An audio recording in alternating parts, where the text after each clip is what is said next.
Hello folks, I've got a toilet here that always seems to be running. I always hear water pouring into the back of the tank even when nobody's used it recently. So I'm going to show you how to fix this thing so we stop wasting water. One thing you'll need is something like this. I got this at Lowe's for 14 bucks. It's got the flapper valve and then this entire fill assembly. Sometimes it's just the flapper valve you need to replace, but the stuff inside this toilet is so old, I typically just replace the whole thing. The first step is to turn the water off, which is to turn that knob there clockwise. Next step is to take this lid off and drain all the water that's in that tank.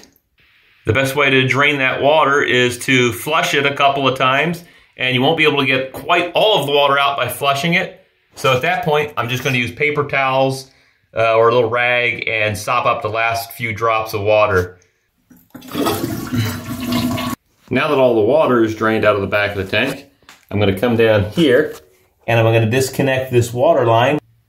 And you'll want to have a bucket or something or just some paper towels because a little bit of water will be in that line when you disconnect it. The next thing you'll need to do is take off that white nut that's up against the bottom of the toilet. You'll probably need a wrench to loosen that. Now that that nut's off, we're going to come up top and we're going to pull out this component along with the tube. So let's disconnect the tube, the refill tube, and this big balloon thing.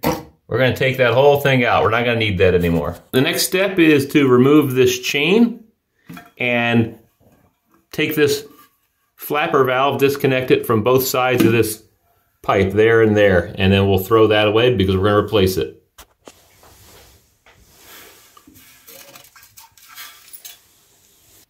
The next thing we're going to do is take the new flapper valve. I've already taken the cardboard off of the bottom of that. I'm going to snap that to the hooks on the back of that pipe.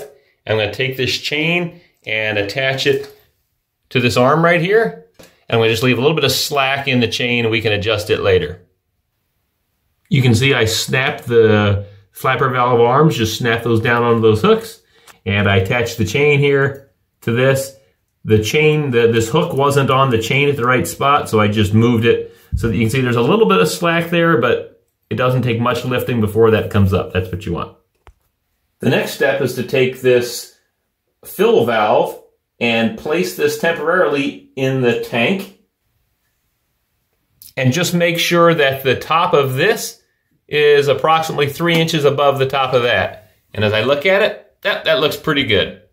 The next step is to take this out, take this rubber washer that comes in the set, and put that on this way, all the way up to the top of these threads. And that's what it should look like, the rubber washer all the way up to the top. Now we're going to place this back in the hole, and just make sure when you put it in there, none of these parts are hitting the metal arm that moves when you flush the toilet. The next step is to take this tube and attach it to this refill port, this black tube.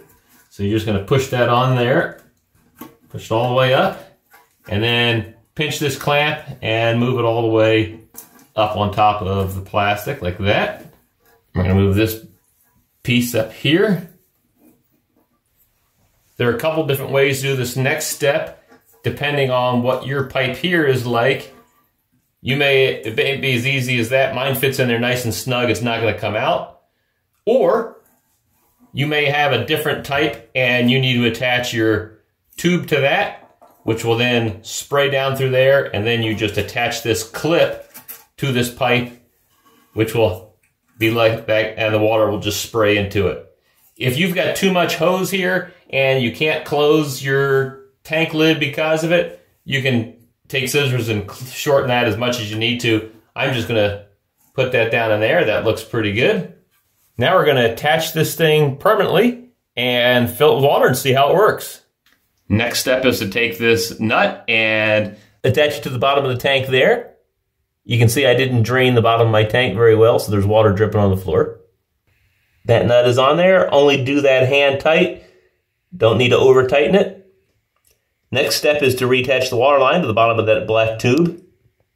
I've got the water line hooked up. Now I'm just going to turn the water on and fill up the back of the tank. All right, water's starting to fill up, so we're gonna let that happen and check for leaks. Okay, filled the tank up with water. I checked underneath where this thing attaches, bone dry, so everything's good there.